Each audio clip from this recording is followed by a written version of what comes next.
आज के महावाक्य सुनते हैं। आज बाबा कहते हैं, मीठे बच्चे, अब बेहद की रात पूरी हो रही है।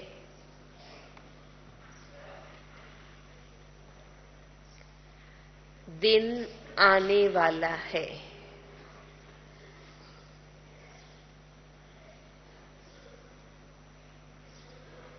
वापिस घर चलना है।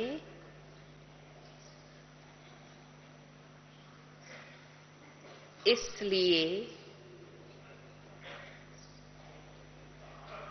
अब दर दर भटकना बंद करो।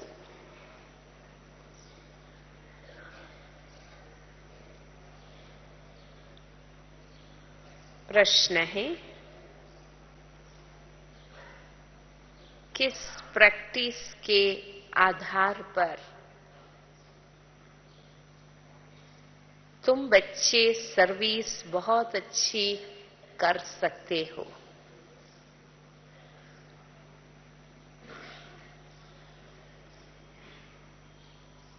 उत्तर है,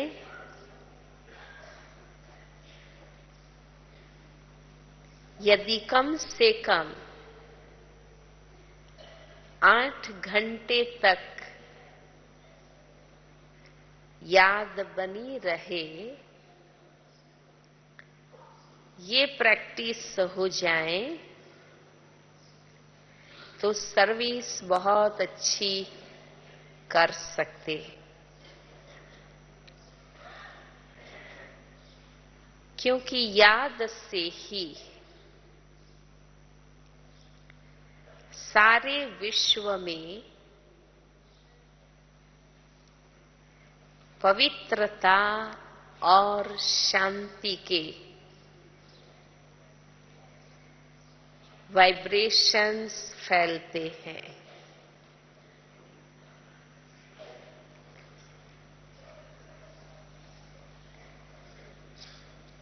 याद से ही विकर्म भी विनाश होंगे और पद भी ऊंच मिलेगा। इसलिए इस रूहानी यात्रा में कभी भी थकना नहीं है।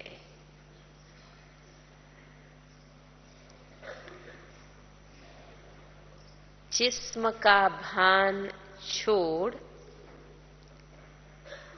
देही अभिमानी बनने का निरंतर अभ्यास करते रहना है।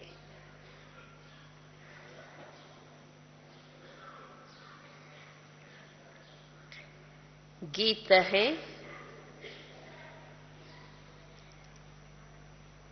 रात के राही थक मत जाना। ओम शांति। बच्चों ने सावधानी सुनी। बाप ने बच्चों को सावधानी दी कि हे रात के राही, थक मत जाना, क्योंकि अब तुम्हारे लिए दिन आ रहा है। ये है बेहद की रात और दिन। बेहद की रात पूरी होती है और बेहद के दिन की स्थापना हो रही है। अब तुम बच्चों को जाना है। रात पूरी हो और दिन शुरू हो, उसके बीच फिर वापस जाना है अपने घर, जिसके लिए तुमने आधा कल्प भक्ति की। उस बाप को तुम ढूंढ न सके, क्योंकि उनके नाम रूप को बदल दिया है। अब तुम जानते हो बाप दिन में अथवा कलयुग से सतयुग में जाने का रास्ता बता रहे हैं। बाबा ने समझाया है, भ्रष्टाचारी उनको कहा जाता है जो विकार से पैदा होते हैं। माना कलयुग के अंत में हर कोई भ्रष्टाचारी, जो भी विकार से पैदा होते हैं। भारतवासी और क्या गलती किया है? बाप को ही भूल गए हैं। गीता का भगवान निराकार, उसके बदले साकार कृष्ण का नाम डाल दिया है। तो बुद्धि योग निराकार से हट गया, साकार की उपासना में लग गया, तो ये और भी एक बड़ी भूल की है। ये है बड़े से बड़ी भूल, जिस कारण आधा कल्प दुख भोगना पड़ा है। भटकने का कारण यही रहा। भूल निमित्त बनी है दुख भोगवाने के लिए। दुख का कारण कोई ना कोई हमसे भूल होती है, वो है। ये भी ड्रामा का पार्ट नूंधा हुआ है। भक्ति मार्ग में भटकते रहते हैं। अगर बाप को जान ले तो भटकने की दरकार नहीं। तुमने अब बाप को जाना है, बाबा को पहचान लिया है। श्री कृष्ण अगर इसी रूप में आए, जैसा रूप उनका दिखाते हैं, उसी देवताई रूप में अगर श्री कृष्ण आवे तो उनको पहचानने में कोई तकलीफ ना हो, झट सब जान जाए। परंतु ये तो बाबा वास्तव में जो परमात्मा है, ये तो इतना गुप्त है जो तुम बच्चे भी भूल जाते हो। कृष्ण को तो कोई भूल न सके। इतना सुंदर प्यारा, पढ़ाई तो पढ़ नहीं सकेंगे, कृष्ण के पीछे ही घूमते रहेंगे, उससे ही प्यार करते रहेंगे। कृष्ण को तो कोई भूल न सके। सारी दुनिया एकदम चटक पड़े, कृष्ण को ही चटक पड़े। न योग रहेगा, न ज्ञान की पढ़ाई रहेगी। इसलिए बाबा ने साधारण माध्यम लिया।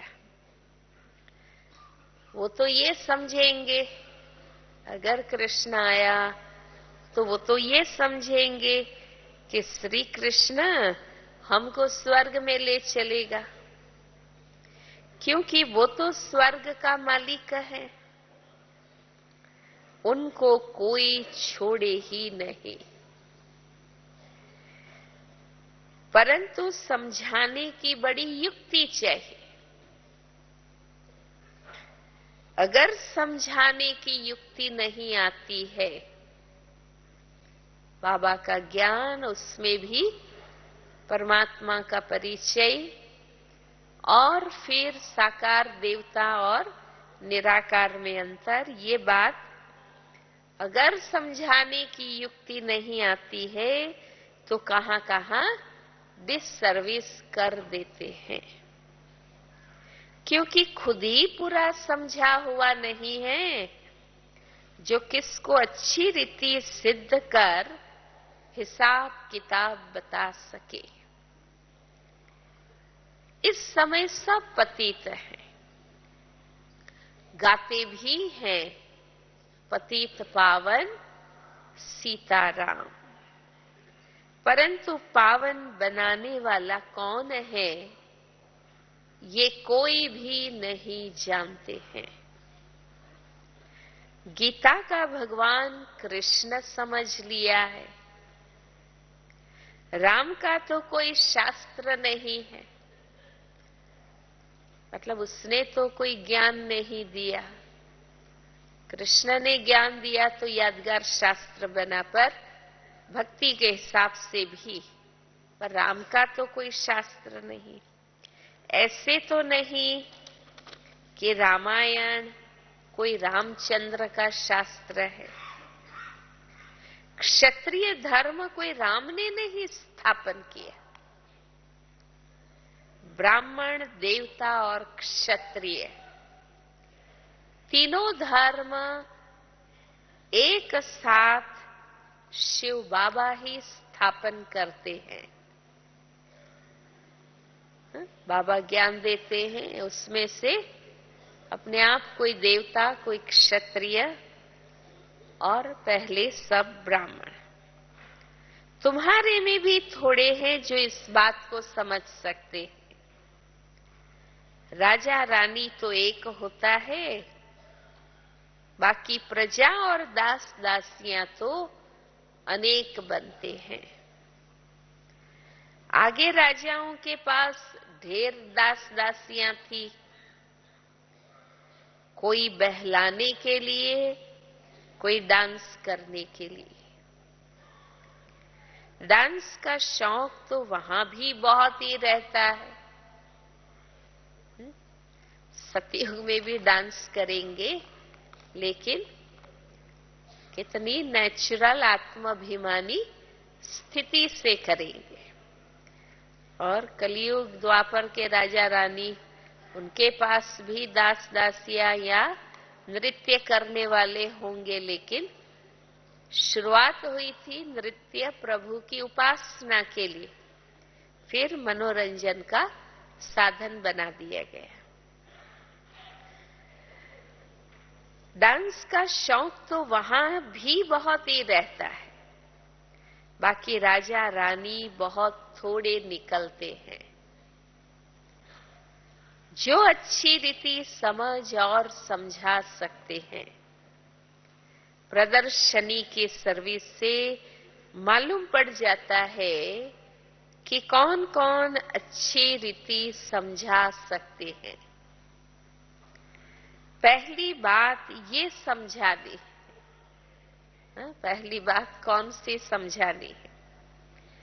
भगवान को न जानने के कारण सर्वव्यापी कह दिया है। और दूसरा, कृष्ण को भगवान कहने से स्वर्ग रचने वाले शिव बाबा का नाम गुम कर दिया है। तो मुख्य ये दो बातें बाबा के परिचय को अगर समझ जाएंगे तो ये दोनों बातें सिद्ध कर सकेंगे।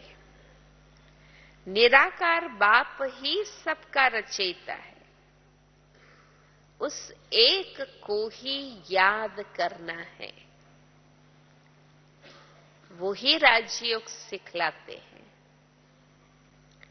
परंतु गीता में जो कृष्ण भगवान वाच लिख दिया है, इस कारण ही हाथ में गीता उठाए झूठी कसम लेते हैं।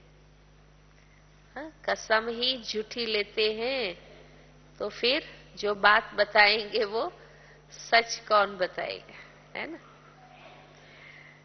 अब बताओ, बाबा हम बच्चों से पूछते हैं, अब बताओ क्या श्री कृष्ण हाजिर नाजिर हैं व निराकार परमात्मा हाजिर नाजिर?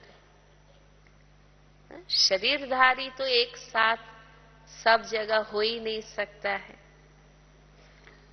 सब मूंझे हुए हैं,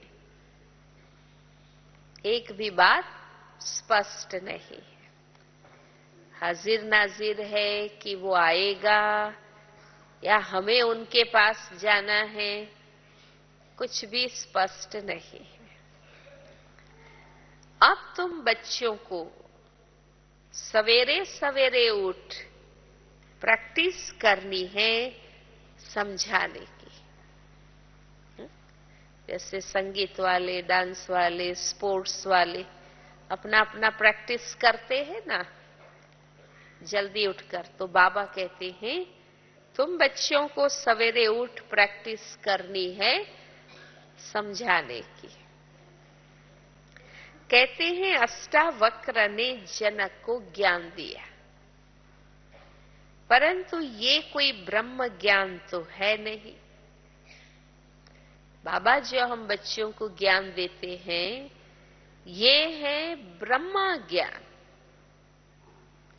ब्रह्मा कुमारियां यह ज्ञान दे रही है, ब्रह्म कुमारियां नहीं। बाबा स्पष्ट करते हैं, अक्सर लोग ब्रह्म कुमारियां बोल देते हैं ना, वह लोग ब्रह्म को ईश्वर समझते हैं। पूरा नाम विद्यालय का अभी भी कईयों को नहीं आता है। कोई कन्या कुमारी लिख देते हैं, कोई क्षत्रिय कुमारी लिख देते, हाँ? प्रजापति कुमारी लिख देते, क्या क्या लिखते हैं। वह लोग ब्रह्म को ईश्वर समझते हैं, परंतु नहीं, ईश्वर तो बाप है। ब्रह्म तो तत्व है, घर है, घर का मालिक उससे अलग होता है। वो ईश्वर बाप है। बाप का नाम ही शिव है। ब्रह्म तो तत्व है। ये सब बातें मोटी बुद्धि वाले समझ न सके। नंबरवार दास दासियां भी बनते हैं। मतलब ज्ञान जितना गहराई से समझेंगे तो उतना गहरा पुरुषार्थ होगा, योग की भी गहरी अनुभूति होगी। अगर ज्ञान के मूल सत्य ही नहीं समझ में आ रहे हैं तो पुरुषार्थ कैसे होगा। इसलिए बाबा कहते हैं ये सब बातें मोटी बुद्धि वाले समझ ना सके, फिर परिणाम क्या आएगा, नंबरवार दास दासियां भी बनते हैं। समझना चाहिए। अगर हम किसको अच्छी तरह समझा नहीं सकते हैं तो हमारा पार्ट पिछाड़ी में। तो क्या करना चाहिए, तो बच्चों को पुरुषार्थ करना चाहिए। हाँ, इसलिए इतनी पढ़ाई चलती है, सुबह से लेकर रात तक इतने क्लास इसलिए होते हैं। सारी दुनिया में जो जो कुछ सिखलाते हैं वो देह अभिमान से ही सिखलाते हैं। देही अभिमानी सिवाय तुम ब्राह्मणों के कोई है नहीं, क्योंकि ज्ञान ही नहीं आत्मा का और योग नहीं तो देही अभिमानी कैसे होंगे। तो कितनी अच्छी बात बाबा ने कही, देही अभिमानी सिवाय तुम ब्राह्मणों के कोई है नहीं। तुम्हारे में भी नंबरवार है। जो आत्माभिमानी बनते हैं, आत्माभिमानी बनने में नंबरवार है। आत्माभिमानी क्या अंदर में चिंतन करेंगे, हम आत्माओं को सुनाते हैं। आत्मा इन ऑर्गन्स द्वारा बोलती है। आत्मा कहती है, मैं नहीं सुन सकती हूं, मेरे ऑर्गन्स खराब है। हा? कोई ना कोई ऑर्गन में तकलीफ रहती है ना, तो फिर आत्मा ऐसे कहेगी कि भाई मेरे कान खराब है, कोई कहेगा मेरे आंख खराब है, ऑर्गन्स खराब है। तो देही अभिमानी बनने में मेहनत है। तो मैं बीमार हूं ऐसा नहीं कहेंगे, मेरा शरीर बीमार है। हा? देही अभिमानी बनने में मेहनत है। सतयुग में देही अभिमानी रहते हैं, बाकी परमात्मा का ज्ञान नहीं। परमात्मा की याद से संगम युग में हम संपूर्ण देही अभिमानी बनते है ना। निराकार की याद बिगर देही अभिमानी नहीं बन सकते। फिर सतयुग में नेचुरल देही अभिमानी। बाबा कहते हैं मेरा सिमरण वहां कोई नहीं करते, सतयुग में कोई मुझे याद नहीं करते। अफसोस की बात नहीं है बाबा के लिए। बाबा खुद कहते हैं वहां दरकार ही नहीं, आवश्यकता ही नहीं। सिमरण, स्मरण अथवा याद एक ही बात है। याद करना, स्मरण करना। वो लोग हाथ में माला लेते हैं और मुख से राम राम कहते हैं,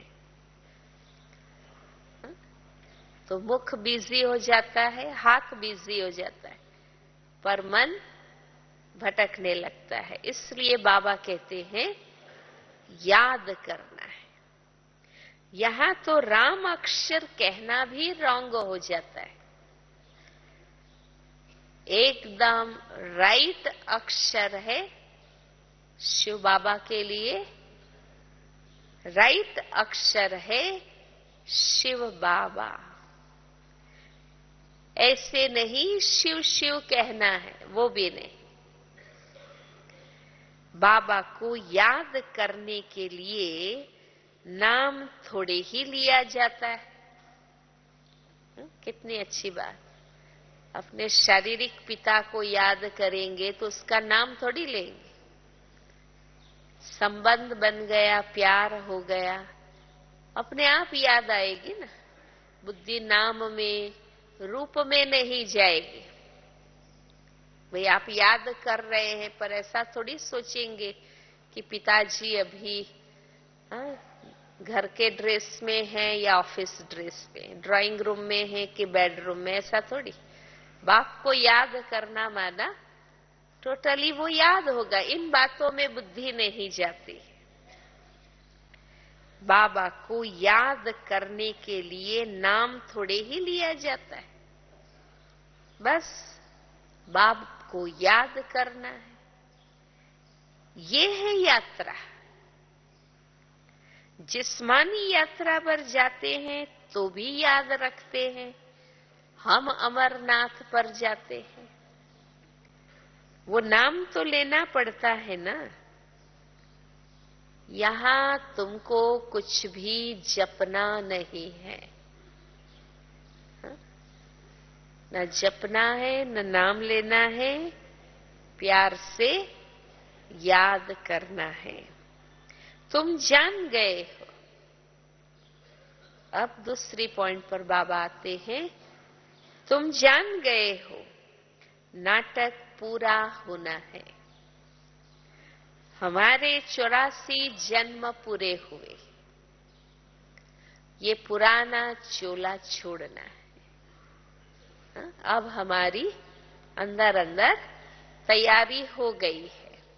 पता चल गया ना कि अब घर चलना है। पार्ट बजाते बजाते पतित होना ही है, उतरती कला होती ही है। बाबा कहते हैं ये जो मनुष्य सृष्टि रूपी झाड़ है, उनका थूर सड़ गया है, बाकी डाल डालियां बची है, वो भी तमो प्रधान हो गए हैं। अब झाड़ की आयु पूरी होती है। क्यों दुनिया ऐसी हो गई, क्यों दुनिया ऐसी हो गई, ये तकलीफ वो तकलीफ। बाबा कहते हैं बात क्या है सारी, झाड़ की आयु अब पूरी हो रही, फिर से नाटक रिपीट होना है। हरेक अपना अपना पार्ट बजाएंगे, बाकी दूसरी कोई दुनिया नहीं। यही दुनिया है, इसी पर सीन बदलते हैं और फिर से वापस ये शुरू होगा। अगर होती तो हम पढ़ते क्यों? कहते हैं बाबा फिर से आकर राजयोग सिखलाओ, गीता ज्ञान सुनाओ, पावन बनाओ, ये सब कहते हैं ना। परंतु पतित हम कैसे बने, ये कोई जानता नहीं है। अब तुम जानते हो हम ही पावन थे। फिर हिस्ट्री रिपीट होती है। बाबा सारा हमें ड्रामा का समझा रहे, महसूस करा रहे। अब बाप कहते हैं वापिस घर चलना है। घर में तो बाबा ही रहता है। कहते हैं परम धाम में रहते हैं, फिर भूल जाते हैं। आत्माएं भी ब्रह्मांड में रहती है। ये सृष्टि है, इसमें मनुष्य रहते हैं। यहाँ शरीरधारी रहते हैं, वहां आत्मा रहती है। ब्रह्मांड में आत्माएं रहती है, फिर आती है यहां पार्ट बजाने। ऊपर में आकाश तत्व है, पैर सबके पृथ्वी पर है। पैर पृथ्वी पर है, बाकी का शरीर आकाश तत्व में है। बाकी शरीर कहाँ है? वो तो आकाश तत्व में ही है। वहां तो आत्माएं स्टार्स रहती हैं। वहां गिरने की चीज नहीं जो हम गिर पड़ेंगे। है ही बिंदी, वो भी लाइट चीज हो तो गिरने की बात आए। वहां तो ज्योति बिंदु है। हम साइंस वाले रॉकेट में जाते हैं चक्कर लगाने, फिर बाहर भी निकलते हैं। अपने स्पेस शटल में जाते हैं, फिर बाहर भी निकलते हैं, वहां अवकाश में तैरते हैं। लिखते भी है, वो अपने अनुभव से क्या बताते हैं, गिरने का डर नहीं। इतनी आकर्षण है जो मनुष्य आकाश तत्व में ठहर जाते हैं। तो इतनी छोटी सी आत्मा महातत्व में क्यों नहीं ठहर सकती? इसी आकाश तत्व में भी वो स्थान आता है जहां मनुष्य तैरता है, गिर नहीं जाता है। तो परमधाम में आत्मा क्यों नहीं ठहर सकती? रहने का स्थान वहां ही है। तो माताएं बताओ कौन सा रहने का स्थान है हमारा? हाँ, परमधाम। तो बात कहाँ की बाबा कर रहे हैं? परमधाम की। इतनी छोटी सी आत्मा, वहां रहने का स्थान वहां ही है। ये सूर्य, चांद, स्टार्स कितने बड़े हैं, ये कैसे ठहरे हुए हैं? कोई रस्सी आद तो नहीं है। तो ये सारा प्रकृति की अपनी व्यवस्था है। उस नियम अनुसार वो रहते हैं। ये सारा ड्रामा बना हुआ है। हम 84 के चक्र में आते हैं। ये झाड़ है, कितनी बड़ी डाल डालियां हैं, बाकी छोटे छोटे थोड़े ही देख सकेंगे। बाबा भी नटशेल में समझाते हैं। जो पीछे पीछे आते हैं वे जरूर थोड़े जन्म ही लेंगे, बाकी एक एक का हिसाब नहीं बताएंगे। व्यक्तिगत बातें बाबा नहीं बताएंगे, ओवरऑल पूरे ड्रामा की, जन्म मरण की जनरल बात बाबा बताते हैं, एक एक का थोड़ी बताएंगे। तुम जानते हो ब्रह्मा द्वारा ब्राह्मण, देवता, क्षत्रिय धर्म की स्थापना हो रही है। जिससे स्थापना हुई उनको ही फिर पालना करनी। संगम युग में ब्रह्मा और ब्राह्मण निमित्त बनते हैं स्थापना के लिए, फिर सतयुग त्रेता में वो ही देवता बनकर पालना करेंगे, राजाई चलाएंगे। ब्रह्मा, विष्णु, शंकर तीनों ही देवताएं अलग अलग है। बाकी ऐसे नहीं ब्रह्मा को 3 मुख है, जैसे वो दिखाते हैं इस प्रकार से ऐसे नहीं है 3 मुख है वो 3 देवता है, नहीं, ऐसे हो न सके।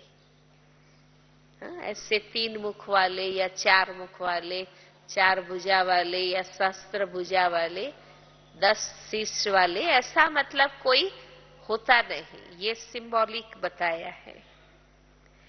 बाबा कहते हैं, भक्ति में ऐसे ऐसी बातें लिख दी तो बाबा कहते हैं बच्चे तुम बिल्कुल बेसमझ बन गए हो।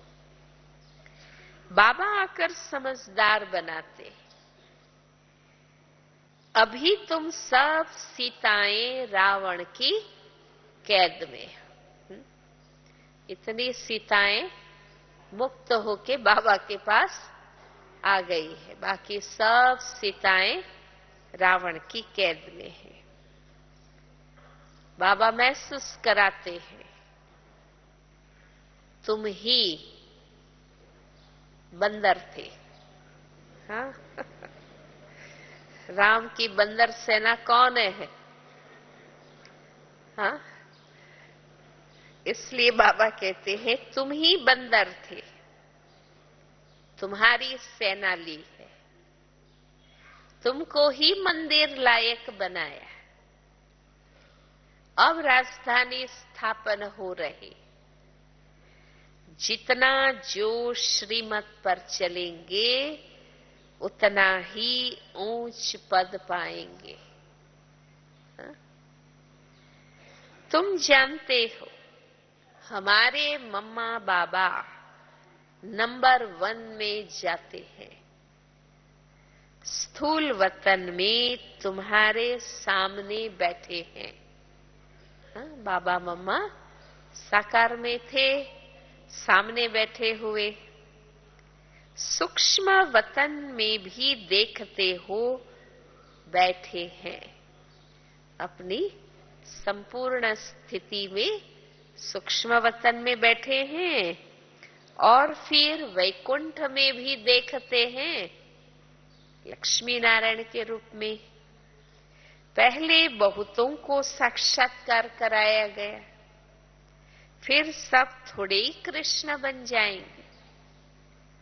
बाबा ने शुरू में वो झलक दिखलाई, भाई कैसी दुनिया है, क्या बनना है। बाल लीला आज दिखाई जाती है।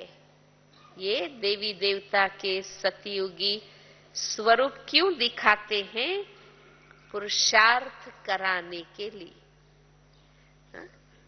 कई बुद्धि से, ज्ञान बल से समझते हैं, कई साक्षात्कार से समझते हैं, पर मुख्य बात कौन सी है? बिगर पुरुषार्थ महाराजा महारानी नहीं बनेंगे। चाहे साक्षात्कार कर लो या समझ लो, पर समझने के बाद, साक्षात्कार के बाद मुख्य बात कौन सी है? पुरुषार्थ। जो पक्के निश्चय बुद्धि हैं वे एकदम ठहर जाते हैं। हाँ? पक्के बाबा के बन जाएंगे, पुरुषार्थ में लग जाएंगे। हाँ? बाबा वो क्या कहते हैं फिर बाबा को? बाबा हम तो आपको कभी नहीं छोड़ेंगे। कई फिर ऐसे कहते कहते छोड़ भी देते हैं। इसलिए बाबा कहते हैं आश्चर्यवत सुनंती कथंती भागंती हो जाते हैं। पहले की ये कहावत है और अभी भी ये सब कुछ होता ही रहता है। हाँ? जब तक पुरुषार्थी अवस्था में है तो ये सब बातें आवागमन, बाबा कहते हैं ना, आते रहेंगे जाते रहेंगे, ऊपर नीचे होते रहते हैं। कहते हैं कल्प पहले भी ऐसे भागंती हुए थे।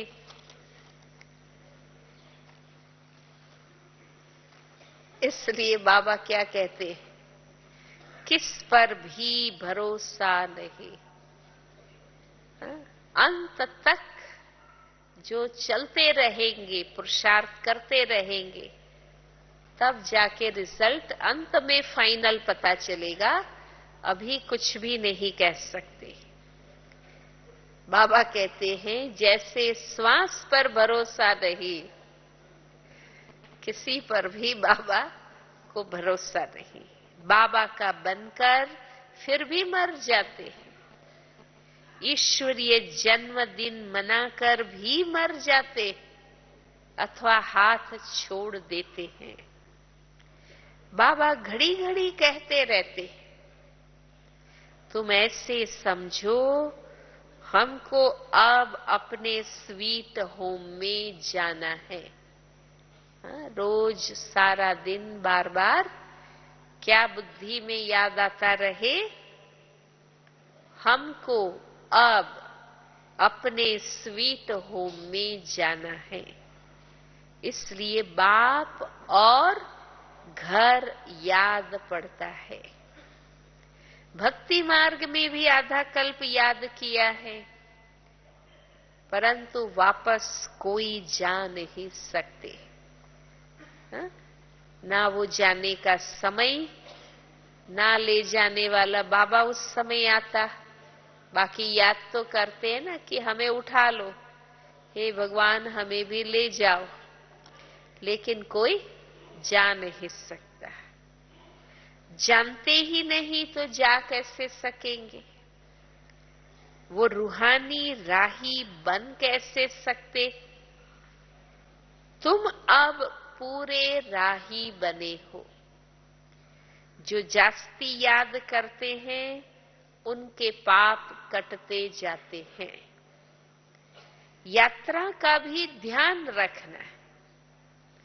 याद की यात्रा का ध्यान रखना है। इतना अभ्यास करना है, इतना अभ्यास करना है, जो पिछाड़ी में 8 घंटा तुम्हारी ये सर्विस रहे तो भी बहुत अच्छा है।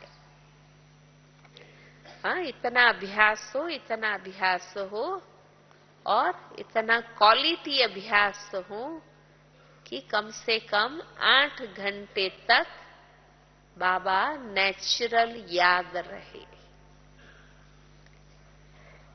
और बाबा की याद में रहना माना ये है शांति और पवित्रता के वाइब्रेशंस फैलाना। डबल सेवा। एक तो याद से विकर्म भी विनाश होंगे और पद भी ऊंचा मिलेगा और शांति और पवित्रता के वाइब्रेशंस फैलेंगे। इसलिए कहा जाता है रात के राही थक मत जाना। कलयुग का अंत माना ब्रह्मा की रात पूरी होना। सबको वापस जरूर जाना है। ये है बाबा का आज का सार।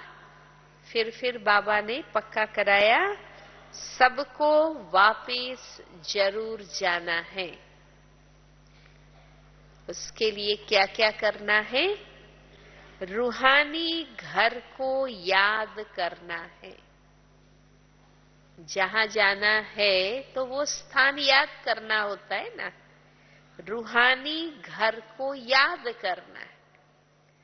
दूसरा, रूह को अब जाना है। शरीर सहित नहीं जा सकेंगे, रूह को जाना है। इसलिए जिस्म का भान छोड़ना है, शरीर का भान छोड़ना है। देही अभिमानी बनना है। ये है याद की यात्रा। ये है याद की यात्रा। शरीर का भान छोड़ना, आत्माभिमानी बनना, घर को याद करना, बाबा को याद करना, ये है रूहानी याद की यात्रा।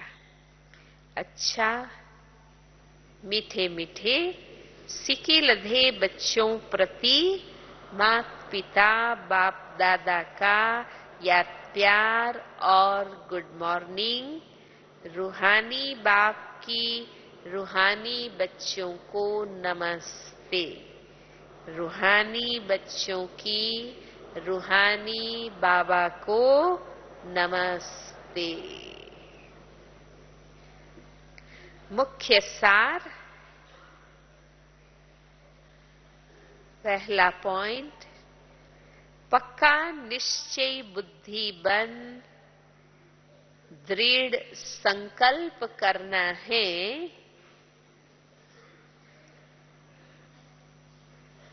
कि बाप का हाथ कभी नहीं छोड़ेंगे।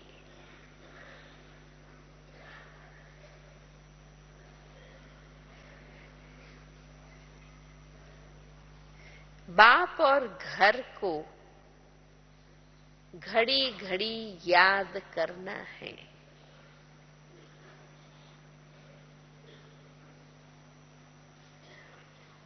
दूसरी पॉइंट, देही अभिमानी बनने की मेहनत करनी है।